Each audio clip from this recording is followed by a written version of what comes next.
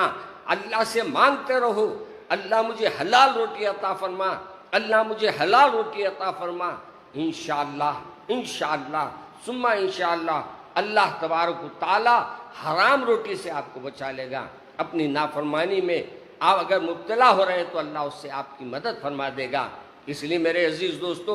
دعوت کسی سے آئی تو کھل کے پوچھو کیا کام کرتے ہیں. اتنی ہے ہمت، اتنا ہے ہمارا ایمان، اتنا ہمارا یقین ہے کہ ہم کسی سے پوچھ سکے تو کہاں سے کھائے پیسے لایا ہے. رشوتوں کے پیسے رہتے ہیں، ہم ولی میں کھا لیتے ہیں. رشوتوں کے پیسے رہتے ہیں، ہم ان کے سامنے ان کے گھروں کی چائے پی لیتے ہیں. یاد رکھو، جب تک آپ ان سے یہ بات نہ پوچھے کہ چائے کہاں سے، تمہارا کام کیا ہے، تم کیا کام کرتے ہیں،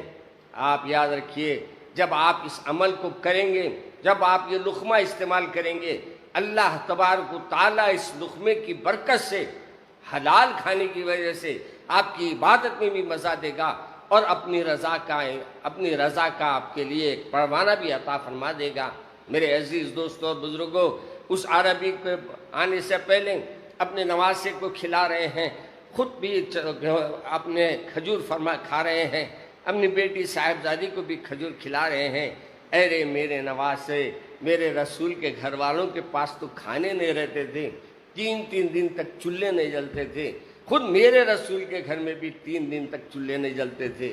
3 دن تک آگ گھر میں نہیں لگتی تھی. اور آج ہم لوگوں کا یہ حال ہے کہ ایک روزہ رہنے کے لیے، ایک دن اللہ کے لیے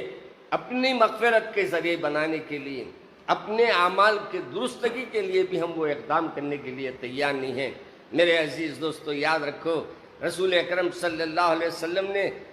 اپنے جب اطلاع دی، اس خادمہ نے آ کر کہا، یا رسول اللہ، ایک عجیب میں حال دیکھ کے باہر آئی ہوں، اور وہ ہے میرے آقا کہ ایک شخص ہے جو اپنا ہاتھ کاٹ لیا ہے اور آپ کے دربار میں آیا ہے اور کہہ رہا ہے آپ سے ملنا ہے. سرکار باہر تشریف لے گئے، لے جا کر دیکھتے کیا ہے کہ وہی عربی ہے جس کے پانی کا ڈول ٹوٹ کر نیچے گر گیا تھا، جس نے گستاخی کیا تھا. وہ ہاتھ کاٹ لیا کیونکہ اس نے اس ہاتھ سے گستاخی کی تھی. اس نے عرض کیا، رسول اللہ، مجھے علم نہیں تھا آپ اللہ کے رسول ہیں، مجھے علم نہیں تھا آپ خاتم النبیین ہیں، مجھے علم نہیں تھا کہ جس کے آج مدینے میں چرچے ہوں وہ آپ ہیں. میں آقا آپ کے پاس آیا ہوں، اور یہ جو گناہ مجھ سے یہ ہاتھ سے سرزد ہوا، میں نے اس ہاتھ کو اپنے جسم سے الگ کر لیا ہے. میرے آقا نے تمام باتوں کو سن کر کہا، میاں تو ہاتھ جو کاٹ لیا ہے میں اس سے خوش نہیں ہوں گا. تو کہا، میرے آقا فرمائیے، آپ جس سے خوش ہوتے ہیں وہ کام میں کرنے کے لیے تیار ہوں. میرے آقا صلی اللہ علیہ وسلم نے فرمایا، اگر تم میرے لیے اگر یہ عمل کرتے ہیں تو مجھے خوشی نہیں ہوگی، بلکہ تم اگر یہ عمل اللہ کے لیے کرو اور اس بات کی گواہی دے دو، اشہد ان لا الہ الا اللہ واشہد ان محمد رسول اللہ، میں اللہ کا رسول ہوں اور اللہ ایک ہے، اس کی گواہی دے دو، میں اس سے خوش ہوں گا. اس نے کہا، ہے میرے آقا، میں تو آیا اپنا ہاتھ اپنی غلطی کو منوانے، اور آپ مجھے جنت کا آپ جنت میں جانے کا ٹکٹ دے رہے ہیں. میرے عزیز دوستو، اللہ کے رسول نے اپنا لعاب مبارک نکال کر اس کے ہاتھ کے اطراف لگا کر کہا کہ اے اللہ، اس کے ہاتھ کو جوڑ دیجئے. اللہ تبارک و تعالیٰ نے اس کو تندرستی عطا فرما دی. میرے عزیز دوستو، جو رسول اپنے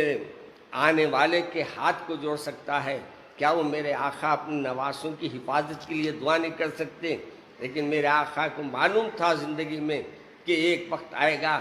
کہ اب ایسے لوگ جو دین کا لباس اوڑھ کے حضرت حسین کے لیے ایک شہادت کا ایک دن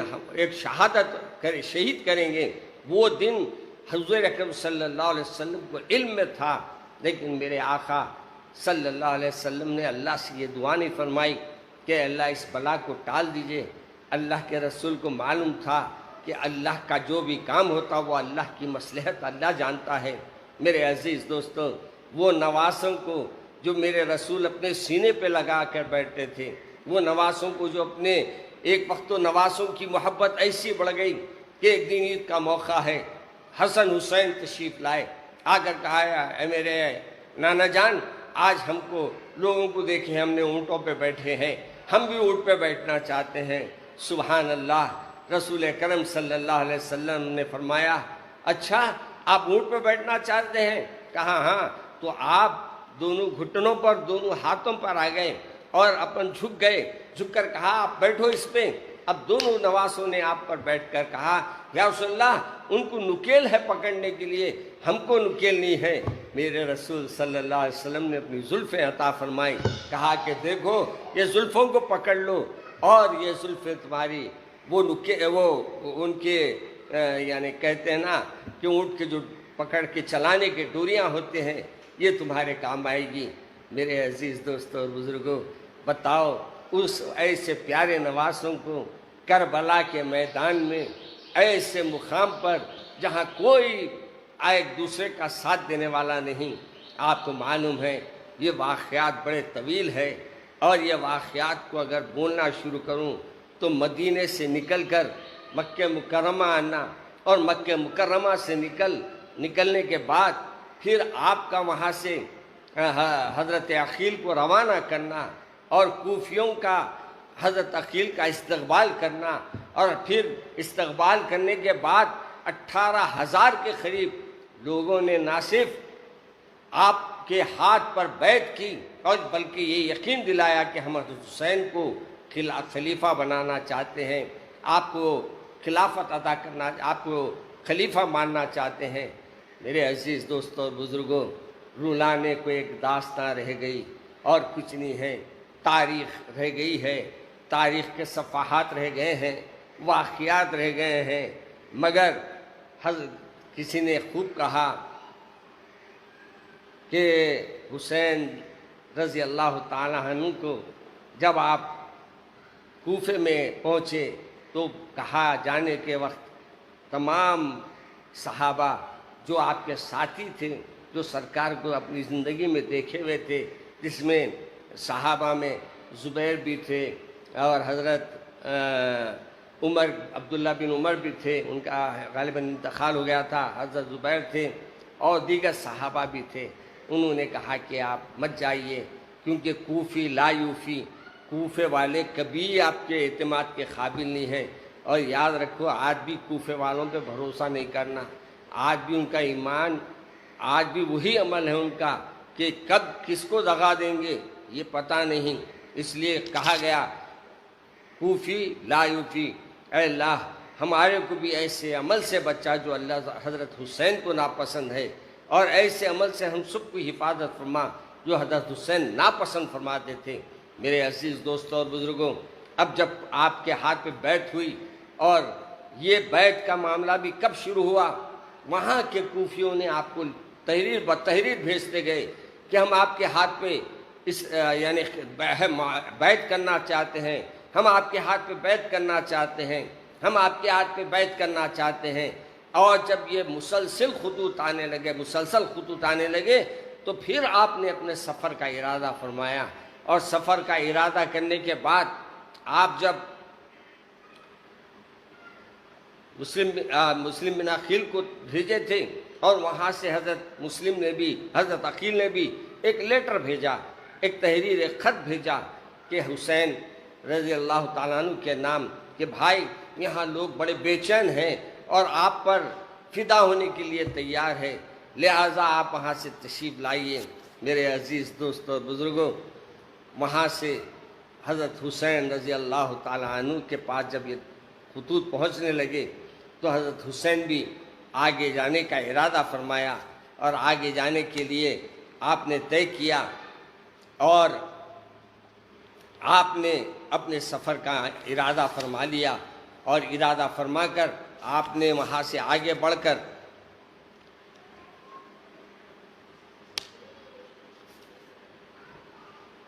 آگے بڑھنا شروع کیا۔ پانی پلاؤ بیٹے۔ آگے بڑھ کر ارادہ کیا، اور آگے بڑھنے کا ارادہ جب کیا تو حضرت حسین رضی اللہ تعالیٰ عنہ کو صحابہ کرام نے کہا، جو مکہ مکرمہ میں رہتے تھے، انہوں نے کہا کہ میرے حضرت حسین سے عرض کرنے لگے کہ حسین آپ مت جائیے، اور آپ کو معلوم نہیں ہے یہ آپ کے بھائی کے ساتھ غداری کرے، یہ آپ کے ابا جان کے ساتھ غداری کرے، اور یہ آپ کے ساتھ بھی وہی عمل کریں گے، ان پہ اعتماد نہیں کیا جا سکتا، آپ مت جائیے۔ مگر حضرت حسین نے فرمایا نہیں میں جاؤں گا۔ بہرحال جب جانے کا ارادہ کر لیا تو لوگوں نے کہا، صحابہ کرام نے اور جو آپ کے ساتھی تھے تابعین، وہ لوگوں نے کہا کہ آپ جا رہے ہیں تو جا رہے ہیں، مگر گھر والوں کو مت لے جائیے، خواتین کو چھوڑ دیجئے۔ مگر حضرت حسین نے کہا کہ بھائی چلیں، اللہ مالک ہے، اللہ حفاظت کرنے والا ہے۔ میرے عزیز دوستو، سرکار دو عالم صلی اللہ علیہ وسلم کے نواسے آگے بڑھے، ساتھ میں آپ کے چاہنے والے بھی، جانی سارا بھی بہت پیدا ہو جاتے ہیں، سب نے آگے بڑھ کر حضرت حسین کا ساتھ دیا۔ لیکن ایک مقام ایسا آیا جہاں پر آپ کو اس بات کا علم ہوا کہ حضرت عقیل کو وہاں کے بادشاہ نے اور وہاں کے گورنر نے تکلیف پہنچائی ہے، اور وہاں کے گورنر نے ایسا کچھ عمل کر دیا ہے کہ جو لوگ آپ کے اوپر فدا تھے وہ لوگ آج بدل گئے ہیں، اور وہ ولید جو غالباً ہے کہ وہ اس وقت جو ہے گورنر بن کے آیا ہے، اور وہ تمام لوگوں کو دھمکیاں دے دیا جو بھی حضرت حسین کا ساتھ دیں گے میں اس کی زمینیں کھینچ لوں گا، اس کی اولاد کو ہلاک کر دوں گا، اور اسے فنا کر دوں گا، اور اس کو قتل کر دوں گا۔ جب سب جنے یہ سنے تو حضرت مغرب کی نماز میں سب ساتھ تھے حضرت عقیل کے، اور جب نماز ادا کر کے آپ سلام پھیرے تو پورے کے پورے غائب ہو گئے، گویا پھر آپ اکیلے تنہا رہ گئے۔ پھر آپ کو تکلیف پہنچانے کے لیے آپ کا گھیرا کیا، بڑے تفصیلات ہیں، بڑے لمبے واقعات ہیں، اس میں جانا نہیں چاہتا۔ آخر کار حضرت مسلم کو قید کر لیا گیا، اور قید کر ولید کے سامنے پیش کیا گیا، اور جب گورنر کے سامنے پیش ہوئے تو آپ نے کہا کہ میں تیرے کچھ وصیت ہے تو بولو، میں تمہارے کو اس وقت میں تمہاری گردن اڑانا چاہتا ہوں۔ تو حضرت نے فرمایا 2 وصیتیں ہیں، ایک وصیت تو یہ ہے کہ حضرت حسین کو میں نے خط لکھ دیا ہے آنے کے لیے، وہ آ رہے ہوں گے، ان کو آنے سے منع کر دیجئے، اور دوسری یہ کہ آپ یہ جب میرے کو آپ قتل کر دیں گے تو میرے جنازے کو ایسے برہنہ نہ کرے بلکہ میرے جنازے کی تدفین کر دے۔ مگر یہ ظالم زبان کا ایک تھا، عمل ایک تھا۔ خیر، آپ کو اللہ کے پیارے ہو گئے، اور اپنی گردن کو اپنے نانا جان اور حضرت حسین رضی اللہ تعالیٰ عنہ کی محبت میں اپنی گردن کو کٹا لے کر جانثاری کا ایک بہت بڑا آپ نے اعزاز حاصل فرمایا۔ ادھر مسلم کے انتقال کی خبر، حضرت عقیل کی قتل کی خبر جب لوگوں تک پہنچی تو حضرت عقیل کے بھائیوں نے طے کیا کہ نہیں، ہم جائیں گے اور مقابلہ کریں گے۔ خیر، اب یہ قافلہ نکلا۔ اب وہ قافلے میں جو ہزاروں لوگ شریک تھے یا 100 شریک تھے، وہ قافلے میں حضرت حسین نے اعلان کیا کہ دیکھو، اب تک وہاں میرے کو خلافت کا معاملہ تھا، اب مجھے احساس ہو گیا ہے کہ میری ان کی جنگ ہونے والی ہے، اور میرا ان کی جنگ کی وجہ سے نہیں معلوم کیا حالات ہونے والے ہیں۔ تو میرے عزیز دوستو، حضرت حسین رضی اللہ تعالیٰ عنہ نے ذرا درود شریف پڑھ لیجئے، اللہم صلی اللہ علیہ وسلم۔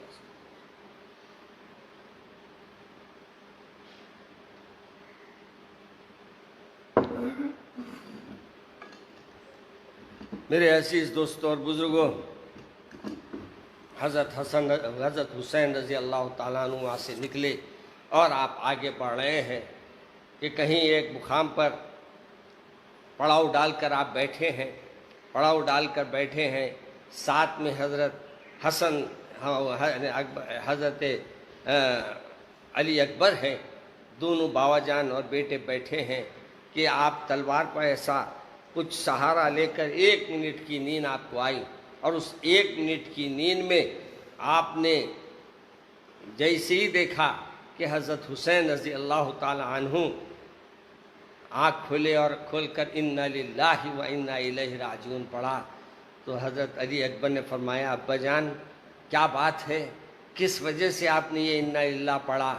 تو ابا جان نے کہا بیٹے ابھی میری آنکھ لگی تھی اور 1 سیکنڈ میں میں نے خواب دیکھا کہ 2 آدمی یہاں سے گزر رہے ہیں اور گزرتے گزرتے یہ کہہ رہے ہیں یہ آگے بڑھ رہے ہیں، موت ان کو لینے آ رہی ہے۔ تو آج کا بچہ ہوتا تو ابا جان سے کہتا ابا جان پلٹیجئے، چلیے گھر کو، سکون سے کھائیں گے پیئیں گے رہیں گے، مگر قربان جائیے حضرت علی اکبر کے، آپ بجائے اس کے کہ اپنے ابا جان کی یہ بات کو سننے کے بعد خفا یعنی غمگین ہوتے یا ڈرتے، آپ نے فوری اپنے ابا جان سے سوال کیا ابا جان یہ بتائیے ہم حق پر ہیں یا نہیں ہیں؟ اللہ کے پیارے نواز رسول کہا کہ بیٹے ہم حق پر ہیں، تو کہا کہ ابا جان جب حق پر ہے تو ڈرنے کی کیا ضرورت ہے، بڑھیے آگے، اللہ جو ہمارے مقدر میں فیصلہ رکھا ہے ہم اسے قبول کرنے کے لیے تیار ہیں۔ میرے عزیز دوستو، اب یہ قافلہ آگے بڑھا، جتنے ساتھی تھے وہ چلے گئے، اب فدایان حسین رہ گئے، حسین پہ اپنے جان کو فدا کرنے والے رہ گئے، اور جملہ 72 لوگ آپ کے ساتھ، جس میں آپ کے گھر والے اور باہر والے کچھ، اور 72 لوگ تھے، اور یہ قافلہ آگے بڑھا۔ ایک مقام ایسا آیا جہاں آ کے حر نے اپنی بڑی فوج کے ساتھ آ کر حضرت حسین کو روک دیا، روک کر کہا کہ حسین آپ آگے نہیں جا سکتے۔ کہا کیوں؟ کہا کہ اب 2 باتیں ہیں، یا تو آپ بیعت کیجئے یا تو جنگ کیجئے۔ اب یہ جب بات سامنے آئی تو حضرت حسین رضی اللہ تعالیٰ عنہ نے فرمایا کہ کیا کریں؟ آپ نے کہا کہ دیکھو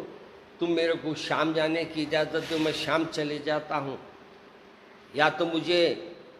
یزید سے ملا دو، میں یزید سے بات کر لوں گا، جو بھی بیعت کا مسئلہ ہے وہاں ہم حل کر لیں گے۔ مگر یہ لوگ اس واسطے حضرت حسین کو یزید سے ملنے نہیں دینا چاہتے تھے، جو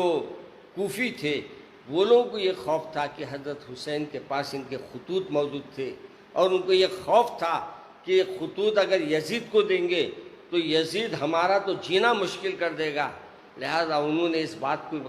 ماننے سے انکار کر دیا۔ اور تیسرا آپ نے کہا کہ مجھے مدینہ شریف کو جانے کی اجازت دے دو، لیکن وہ بھی انہوں نے اجازت نہیں دی، اور بات آگے بڑھی تو آخر حر نے کہا کہ ایک کام کیجئے، تیسرا راستہ ہم اختیار کریں گے اور تیسرے راستے پہ ہم جائیں گے۔ اور جاتے جاتے ایک میدان آیا، ایک میدان میں جا کر پڑاؤ ڈالا گیا، اور اس پڑاؤ ڈالنے کے بعد آپ نے پوچھا اس مقام کا نام کیا ہے؟ تو کہا گیا کہ یہ کرب و بلا ہے، کربلا ہے۔ تو آپ نے کہا ھذا کرب و بلاؤن، یہ بلاؤں کا مقام اور تڑپنے کا مقام ہے۔ میرے عزیز دوستوں اور بزرگوں، پھر کیا تھا، 2 طرف بھی میدان میں جنگ کی تیاریاں شروع ہو گئی، ایک طرف حسین ہے اور 72 لوگ ہیں، ادھر ہزاروں کی فوج ہے، اور ایک طرف حضرت حسین ہے۔ میرے عزیز دوستوں، پھر آپ پر کھانا پانی بند کر دیا گیا، حالانکہ وہاں قریب سے ندی بہہ رہی ہے، مگر ندی سے پانی لینے کا بھی آپ کو موقع نہیں دیا گیا۔ اس لیے شاعر نے کہا، بڑے تڑپ کے انداز میں کہا، کافر تلک پیے تو بنا نہ کیجیو، ایک فاطمہ کے لال کو پانی نہ دیجیو۔ ارے ایک ندی سے پانی لینے کے واسطے تم آج حضرت حسین کو روک رہے ہیں، ارے جبکہ یہ ندیاں بہہ رہے ہیں تو ان کے نانا کی طفیل میں، اور یہ اگر دنیا میں اسلام زندہ ہے تو حضرت پیارے رسول صلی اللہ علیہ وسلم کے طفیل میں۔ کمال کی بات یہ تھی، ایسے منافق تھے یہ لوگ کہ نماز ہوتی، نماز کے وقت اذان ہوتی، اذان کے بعد سب کھڑے ہوتے، اذان میں نماز پڑھتے حسین کے پیچھے، اور حسین کے لیے ہی تلواروں کو کھڑا کر لیتے۔ بتاؤ ایسے بھی کوئی دیکھے ہیں کہ چاہنے والے چاہنے کے دعوے بھی کر رہے ہیں اور تلواریں بھی اٹھا رہے ہیں۔ معلوم یہ ہوا یہ قصہ وہ نہیں جو تم قصہ خاں سے سنو، یہ قصہ وہ نہیں جو تم قصہ خاں سے سنو، ستم زدہ کی کہانی ہے میری زباں سے سنو۔ میرے مجبور حسین مجبور کیا تھے؟ اگر وہ بھی اپنے نانا کا وسیلہ لے کر دعا کرتے تو کیا کچھ نہیں ہو سکتا تھا، مگر آپ نے مشیت الہی کو ترجیح دی، اللہ کی مرضی کو ترجیح دیا۔ آپ کو معلوم کہ خاندان حسین رحمت للعالمین کے خاندان ہے، اور وہ رحمت للعالمین کا ہی یہ حال تھا، کچرے ڈالنے والوں کی مزاج پرسی کرتے تھے۔ چنانچہ حضرت حسن کے بارے میں آتا ہے آپ کو زہر دیا گیا تھا، اور زہر دینے والے کو آپ جانتے تھے۔ حضرت حسین رضی اللہ تعالیٰ عنہ کے پاس بھائی کے پاس گئے، جا کر کہا کہ بھائی آپ یہ تو بتا دیجئے کہ آپ کو زہر کس نے دیا اور آپ کو کس نے کہا کہ حسین، تاکہ اس کو میں قتل کر دوں۔ حضرت حسن رضی اللہ تعالیٰ عنہ نے فرمایا بھائی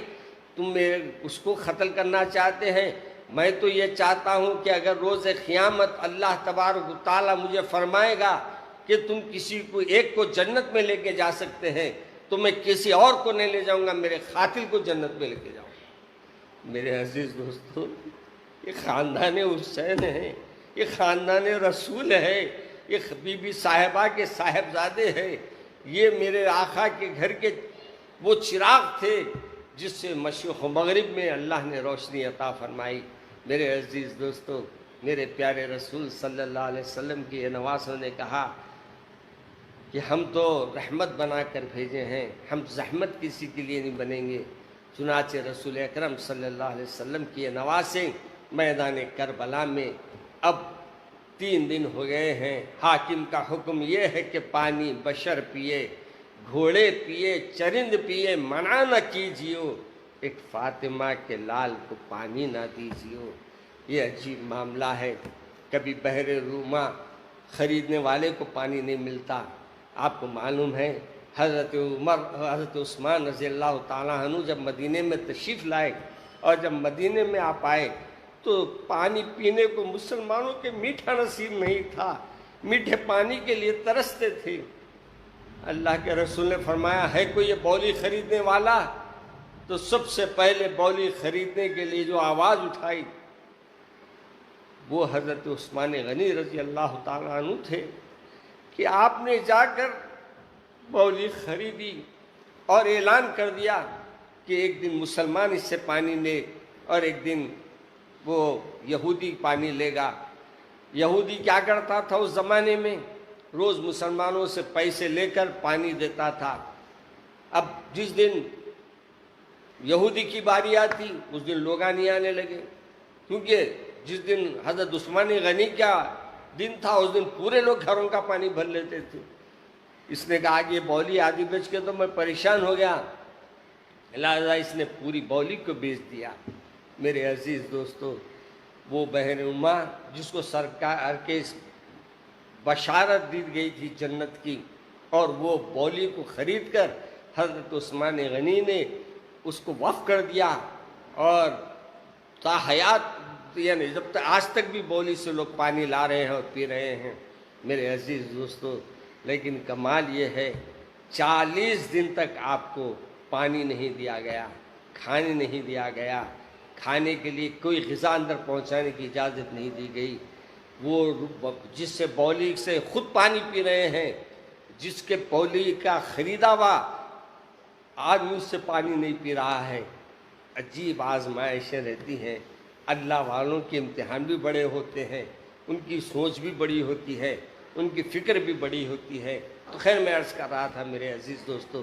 اب 3 دن 4 دن گزر گئے، آخر میں یہ بات طے ہوئی کہ بھائی اب شمر بھی یعنی کوئی جو دونوں طرف سے جب بات چیت کوئی منوانے کے لیے کوئی ایسے راستے نہیں نکلے، آخر کار طے ہوا کہ جنگ کا آغاز کیا جائے۔ حضرت حر سرکار کے بڑے چاہنے والے تھے، حضرت حر اپنے نواسے رسول پہ جان چھڑکنے والے تھے۔ ان کو یہ معلوم نہیں تھا یہاں لا کے میدان کربلا میں حسین کو شہید کیا جائے گا۔ انہوں نے فوری میدان جنگ کے میدان میں جب فوج کو دونوں طرف کھڑا کر دیا گیا، عجیب بات یہ ہے، ایک دن پہلے یہ طے ہوا کہ جنگ لڑی جائے گی، تو حضرت حسین نے اپنے طرف سے فرمایا کہ ایک کام کروں کہ آج کی رات ہم کو عبادت کرنے دے دو، کل صبح جنگ ہوئی، یعنی 9 کی رات عبادت کے لیے آپ نے منگی، اور رات تمام کئی خنجر تیز ہو رہے تھے اور کوئی اللہ کو راضی کرنے میں لگا ہوا تھا، اور یہ کہہ رہا تھا کہ مولا آج ہم پیشانی ٹیکے ہیں، کل شاید ہماری گردن بھی آپ کے پاس پہنچ جائے، کل شاید ہمارا جسم بھی آپ کے پاس پہنچ جائے۔ میرے عزیز دوستو، میرے رسول صلی اللہ علیہ وسلم کے نواسے اپنے طور پر اپنے گھر والوں میں اعلان فرمایا، دیکھو آدھی رات کا اندھیرا ہے، اس وقت کوئی پرسان حال نہیں ہے، اگر کوئی مدینے کو واپس جانا چاہتا ہے 72 لوگوں میں تو وہ چلے جا سکتا ہے، اور میری فیملی کو بھی لے کے چلے جائے۔ مگر سب نے کہا کہ حسین، ہم تو آپ کے ساتھ اپنے جان نثار کرنے آئے ہیں، اپنی جان کا نذرانہ پیش کرنے آئے ہیں، ہم کیسے پلٹ کے جا سکتے ہیں؟ صبح ہوئی تو کیا ہوا، کہیں ہتھیار تیز ہوئے اور کہیں اللہ کو راضی کیا گیا، دو طرف بھی مقابلہ شروع ہوا اور دونوں طرف سے مقابلے کا آغاز ہوا۔ میں بالکل مختصر کرتے جا رہا ہوں کیونکہ وقت میں 1 گھنٹے کا رکھا ہوں، اور میں تفصیلات میں بغیر گئے جو بول رہا ہوں تو مجھے احساس ہو رہا ہے کہ میں کتنے چیزوں کو آپ کے سامنے پیش نہیں کر رہا ہوں، کیونکہ میرے عزیز دوستو، آج حضرت حسین کے نام پر جو کچھ ہو رہا ہے وہ میرے حسین کو بھی میرے خیال میں پسند نہیں آئے گا۔ آج ایک طرف ہم یہ کہہ رہے ہیں کہ اللہ تبارک و تعالیٰ کی راہ میں جو دنیا سے چلے گئے پہنچاتا ہے اپنے پاس سے، جب ہم کو یہ معلوم ہے کہ جو اللہ کی راہ میں شہید ہوئے ہیں وہ زندہ ہے مزاروں میں، تو پھر ہم کو ماتم کرنا یا ہمارے کو اس عمل کو کرنا کہاں تک درست ہے؟ ہم کو تو خوشی ہونا چاہیے کہ حضرت حسین رضی اللہ تعالیٰ عنہ سے اللہ نے 5 امتحان لیے، وَلَنَبْلُوَنَّكُمْ بِشَيْءٍ مِّنَ الْخَوْفِ وَالْجُوعِ وَنَقْصٍ مِّنَ الْأَمْوَالِ وَالْأَنفُسِ وَالثَّمَرَاتِ وَبَشِّرِ الصَّابِرِينَ۔ اور یہاں ہر امتحان میں حضرت حسین نے کامیابی حاصل کی۔ کہیں آپ کو کہا کہ ہم خوف دے کر آزمائیں گے، کہیں کہا آپ کی جانوں سے آزمائیں گے، آپ کے مال سے آزمائیں گے، آپ کی اولاد سے آزمائیں گے۔ ہر امتحان کو آپ نے اللہ کے لیے قبول کیا، اور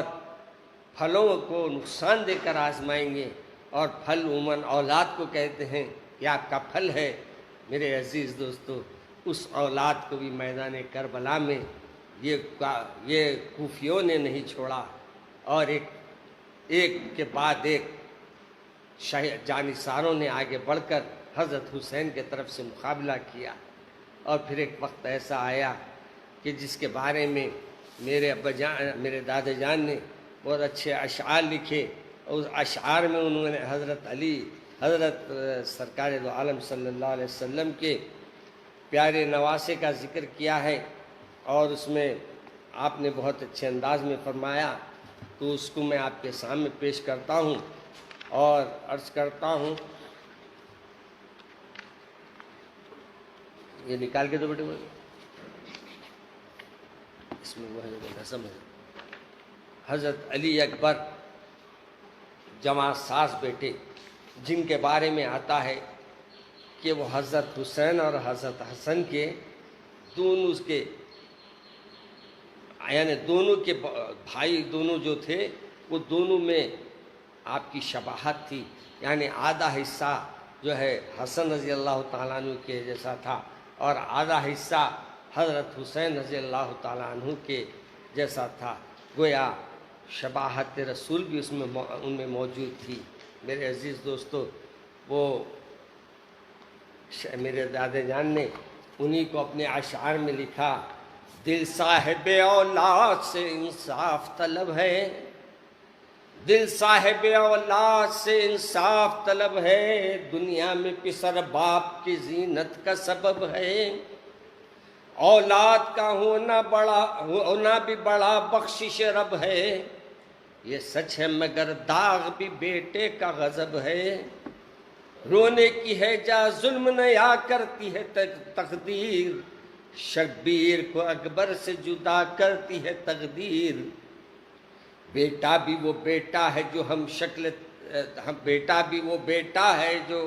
ہم شکل پیمبر، اخلاق میں مانن حسن زور میں حیدر، خوش لہجہ وہ خوش خصلت وہ خوش مزہ سراسر، معشوق جہاں رونق دی عاشق داور، انصاف سے سب صاحب اولاد بتا دے، انصاف سے سب صاحب اولاد بتا دے، اس طرح کے فرزند کو مرنے کی رضا دے۔ جانثار ختم ہو گئے، اب باقی رہ گئے تھے تو حضرت حسین کے بھتیجے، حضرت حسین کے قرابت دار، تو حضرت علی اکبر گھوڑا لے کر آئے، آ کر اپنے ابا جان کے بازو کھڑے ہو گئے، کھڑے ہو کر کہا کہ ابا جان اب اپنے پورے قرابت داری رہ گئے ہیں، سب جانثار کا ایک کے بعد ایک دنیا سے شہید ہو گئے ہیں، اب میرے عزیز دوستو جانثاروں کا جانثاری کا معاملہ ختم ہونے کے بعد اب بیٹا آ کے بول رہا ہے ابا جان آپ مجھے اجازت دیجئے، اس لیے اجازت دیجئے ابا جان سب سے پہلے اگر اس خاندان سے کوئی نکلے گا تو آپ کا بیٹا نکلے گا اور وہ آپ کے دشمنوں سے مقابلہ کرے گا۔ بتاؤ کہ آج ہم اپنے بیٹے کو میدان جنگ میں بھیجنے کی کیا بڑھیا ہماری سوچ ہے، آج ہم فجر کو نہیں اٹھاتے ہمارے بیٹے کو، آج ہمارے بیٹے کو حفاظت کے لیے ہم 50 چیزیں کرتے، مگر وہ بھی حسین تھے، آپ نے اپنے نواسے کے لیے اپنے بیٹے کے لیے کیسے اجازت دیتے؟ آخر کار آپ نے کہا جاؤ بیٹے جا کر آگے بڑھو، 18 سال کا بچہ کتنوں سے مقابلہ کرتا، 1 2 4 ہزاروں سے مقابلہ کیسے ممکن ہے؟ بس ایک آواز آتی یا ابا ادرکنی، اے میرے ابا جان آئیے میری مدد کے لیے۔ حضرت حسین تشریف لے جاتے ہیں، دیکھتے کیا ہے وہاں صاحبزادے تو نظر نہیں آ رہے ہیں، مگر صاحبزادے کے جسم کے ٹکڑے بکھرے ہوئے ہیں، آپ اپنی اوڑھنی نکالتے ہیں، بعض روایت میں آتا ہے کہ وہ پورے جسم کے ٹکڑوں کو اوڑھنی میں ڈال لیتے ہیں اور اپنے کندھے پر ڈال لیتے ہیں اور وہ لے کر آ رہے ہیں۔ راوی کا کہنا ہے کہ جاتے وقت حضرت حسین کی داڑھی کالی تھی، لیکن جب آپ پلٹ کے آ رہے تھے تو آپ کے اندر اتنا غم کا بوجھ پڑ گیا تھا، کیونکہ آپ کا سیدھا ہاتھ آج دنیا سے رخصت ہو چکا تھا۔ فرماتے ہیں کہ داڑھی سفید ہو گئی، بلکہ یہ کہتے ہیں کہ وہ ڈیرے کے پاس جانے لگے تو ڈیرے والوں نے روک دیا، کہا اے کون آ رہا ہے؟ وہ شخص یہ نبی کے گھر کا ڈیرا ہے۔ آپ کہتے ہیں کوئی اور نہیں، حسین ہوں۔ میرے عزیز دوستو بڑی آسانی سے ہم یہ واقعات کو کہہ دے رہے ہیں اور بڑی آسانی سے ہم سن بھی رہے ہیں، مگر میدان جنگ کا معاملہ ہوتا، ہم چاہنے والے ہوتے تو شاید ہم میدان میں رہتے یا بھاگ جاتے، پتہ نہیں، مگر یہ جانثاروں نے جانثاری دی اور پھر ایک کے بعد ایک آپ کے بھتیجے جانے لگے اور یہی آواز دینے لگے، اے یا ابا دیکھنی ہے میرے ابا جان، یعنی چچا کو بھی اپنی آواز میں ابا جانی کہا جاتا ہے، تو کہا ہماری مدد کے لیے آئیے چچا جان، ایک ایک کے جنازوں کو لا رہے ہیں۔ اب ایسا وقت آ گیا ہے کہ اب کوئی ایسا موقع نہیں تھا کہ پورے گھر والے بھی میدان میں آئے اور اپنی شہادت دے دیے۔ آپ اب کہا کیوں نہ میں ایک بار ڈیرے والوں کے پاس جا کر مل لوں۔ کہا جا کے ڈیرے والوں کو، کہا کہ علی اصغر کو لاؤ، یعنی آپ کے چھوٹے صاحبزادے کو، اور آپ نے علی اکبر کو اپنے گود میں لے کر ابھی پیار اپنے گلے لگا کر پیار چوم ہی رہے تھے کہ ایک دشمن نے ایسا تیر مارا کہ علی اصغر کے گلے میں پیوست ہو گیا، اور آپ نے علی اصغر کے اپنے بیٹا جو بھی کھیل رہا تھا اس حالت میں اپنے گھر میں دے دیا، اور اس خون کو آسمان کی طرف اچھال کر اللہ سے عرض کر دیا، مولا میرے ساتھ میرے نبی کے چاہنے والوں نے کیا کام کیا ہے، آپ دیکھیے، آپ اس کے گواہ رہیے۔ میرے عزیز دوستو اور بزرگوں، آخر کار وہ وقت بھی آ جاتا ہے کہ میدان کربلا ہے، مارنے والے ہزاروں ہیں اور لڑنے والا اکیلا ہے، اور پھر آپ کو پیاس کی شدت محسوس ہوئی، اب فرات کے پاس گئے، جا کے پانی پینے کے لیے وہ نہر کے پاس گئے، جا کر پانی پینا چاہتے ہیں، ہاتھ اٹھا رہے ہیں، ہاتھ خون کے ہیں، ہونٹوں پہ سے خون بہہ رہا ہے، قریب لے جاتے ہیں تو خون کا پانی ہو جاتا ہے، پھینک دیتے ہیں۔ شاید یہ بھی تھا کہ پانی لے جاتے وقت بعض لوگ کہتے ہیں کہ کبھی علی اکبر نظر آئے ہوں گے اور کہہ رہے ہوں گے کہ ابا جان آپ پانی پی رہے ہیں، ہم تو پیاسے چلے گئے نا۔ حضرت علی اصغر بھی یہی فرما رہے ہوں گے، ابا جان آپ پانی پی رہے ہیں، ہم تو پیاسے چلے گئے نا۔ آپ نے پھر گھوڑے کو دوڑایا اور پلٹ کر میدان جنگ میں آئے، اور جب میدان جنگ میں آئے تو پھر آپ نے کہا کہ بھائی عصر کا وقت ہو گیا ہے، اور میں یہ نہیں چاہتا کہ اللہ کے سامنے اگر میں رجوع ہوں اور میری نماز قضا ہو جائے، اس لیے میں تمہوں سے اجازت چاہتا ہوں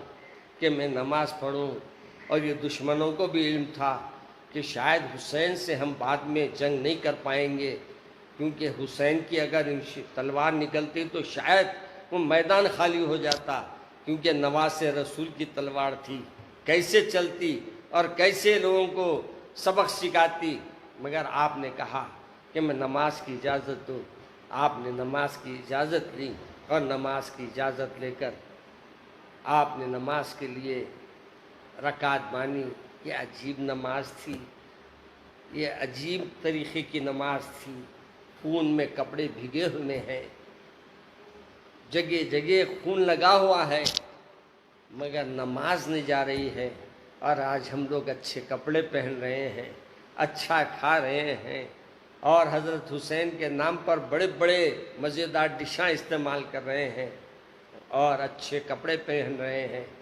سب کچھ کرنے کے باوجود حضرت حسین کی یہ سنت کو چھوڑ رہے ہیں، جو آخری وقت بھی انہوں نے اس کو بتا دیا کہ اے مومنو، اے مسلمانوں، اے اللہ کو ماننے والے، میرے نانا کو ماننے والوں، کبھی بھی کسی حال میں بھی ہو نماز کو مت چھوڑو۔ اور پھر نماز کے لیے ٹھہر گئے۔ کیا ہوا؟ ہوئے سجدے ہی میں شہید بھی، کہو کیا ادا تھی حسین کی، یہ عجب طرح کی نماز تھی، نہ ادا ہوئی نہ قضا ہوئی۔ ادا اس بات سے نہیں ہوئی کہ آپ نے نماز مکمل نہیں ہوئی، قضا اس بات سے نہیں ہوئی کہ پھر آپ نے نماز کے لیے کھڑے ہو گئے، اور نماز کے لیے آپ نے اللہ کی طرف رجوع ہو گئے۔ فرشتے بھی اس پہ رش کر رہے ہوں گے، دنیا تمام کی قوم رش کرے گی۔ کیا پیاری نماز ہے، کیا پیاری نماز ہے کہ سجدے میں سر ہے، سبحان رب العالی زبان پر ہے، اور اللہ کے پاس آپ کی روح نکلی، اور روح آسمانوں پر چلے گئی۔ اور جو اس کے بعد ہوا وہ کیا کہوں کیا نہ کہوں، کچھ کہنے کے قابل باتیں نہیں ہے۔ بہرحال دشمنان اسلام نے اور دشمنان منافقین نے کوئی وقت ایسا نہیں چھوڑا جب مسلمانوں کو نقصان نہیں پہنچایا۔ اور یاد رکھو، ہمیشہ اللہ کے نبی کے چاہنے والے مرنے والوں پر ماتم نہیں کریں گے، بلکہ ان کے لیے ہم یہ سمجھتے ہیں کہ وہ زندہ ہے مزاروں میں، اور جو زندے ہوتے ہیں ان کے لیے ہم آہو پکار نہیں کرتے، ہم ان کے لیے آنسو نہیں بہاتے۔ ہاں یہ واقعات میں آنسو نکلنا الگ بات ہے کہ یہ واقعات کچھ ایسے ہے کہ آنسو نکل پڑتے ہیں۔ تو میرے عزیز دوستوں اور بزرگوں، میں آپ کے سامنے تقریباً واقعات کربلا اور آپ کی بچپنے سے واقعات کربلا تک واقعات کو عرض کرنے کی کوشش کی ہے۔ اللہ سے دعا ہے کہ اللہ ہماری اس محفل کو قبول فرما لے۔ اے اللہ اپنے فضل سے، اپنے کرم سے اللہ ہم کو صحیح معنوں میں پیارے رسول صلی اللہ علیہ وسلم کے نواسے کے راستے پہ چلنے والا بنا دے۔ اے اللہ 5 وقتہ نمازی بنا دے، اور اے اللہ ہم کو حلال حرام کی تمیز عطا فرما دے۔ اے اللہ ہمارے گناہ کبیرہ گناہ صغیرہ کو معاف فرما دے۔ اے اللہ ہمارے رزق میں، صحت میں، عمر میں برکت عطا فرما۔ اے اللہ یہ جو وبا پھیلی ہے، اے اللہ اس وبا کا خاتمہ فرما۔ اے اللہ اس وبا سے مرنے والوں کی مغفرت کا معاملہ فرما۔ اے اللہ تمام مرحومین کی مغفرت فرما۔ اے اللہ ان کو جنت کے اعلیٰ سے اعلیٰ درجات عطا فرما۔ اے اللہ ان کے پسماندگان کو صبر جمیل عطا فرما۔ اے اللہ ہماری کوتاہیوں کو، گناہوں کو، لغزشوں کو معاف فرما دیجیے۔ اے اللہ ہمارے تمام معاملات میں خیر و برکت کا معاملہ فرما دیجیے۔ اے اللہ جتنے لوگ بیمار ہیں اللہ ان کو شفا عطا فرما۔ اے اللہ جو پریشان حال ہیں ان کی پریشانیاں دور فرما۔ جو بے روزگار ہیں ان کو روزگار عطا فرما۔ اے اللہ یہ حکومت جو مساجد گرائی ہے، اے اللہ اسے توفیق دے کہ وہ پھر صحیح مقامات پر مسجد کا کام شروع کر دے۔ اے اللہ ہمارے کو مسلمانوں میں اتحاد و اتفاق عطا فرما۔ اے اللہ ایک دوسرے پر چھینٹے چھوڑنے سے ہمارے کو بچا۔ ایک دوسرے پر انگلیاں اٹھانے کے بجائے ہم اللہ کے سامنے عرض کریں، مولا گھر توڑنے والوں نے توڑا ہے ان کو توڑ دے، اور گھر بنانے والے ہمت کر رہے ہیں، اے اللہ ان کو گھر بنانے کا موقع عطا فرما دے۔ ربنا ظلمنا انفسنا وان لم تغفر لنا وترحمنا لنكونن من الخاسرین۔ رب اغفر وارحم انت خیر الراحمین۔ اللہم احفظنا من کل بلاء الدنیا وعذاب الآخرہ۔ لا الہ الا انت سبحانک انی کنت من الظالمین۔ اے اللہ مجھے جہاں تک لوگ دیکھ رہے ہیں، اے اللہ جو بھی میری آواز سن رہے ہیں، جو بھی آواز سنیں گے، جو بھی ریکارڈنگ سنیں گے، اے اللہ ان سب کو اس ثواب میں شامل فرما لے، اور حضرت حسین کے چاہنے والوں میں ہمارا بھی نام تحریر فرما لے، اور اے اللہ پیارے رسول کی شفاعت ہمیں عطا فرما دے، اور اے اللہ ہمیں اپنے فرمانبرداروں میں اور اطاعت گزاروں میں شامل فرما۔ اے اللہ ہمارے گھروں کی، ہمارے ایمان کی، ہمارے مساجد کی، ہمارے اداروں کی، ہمارے مدارس کی حفاظت فرما، اور اے اللہ ہر شر سے، ہر فساد سے تمام کی حفاظت فرما۔ سبحان ربک رب العزت عما یصفون وسلام علی المرسلین والحمد للہ۔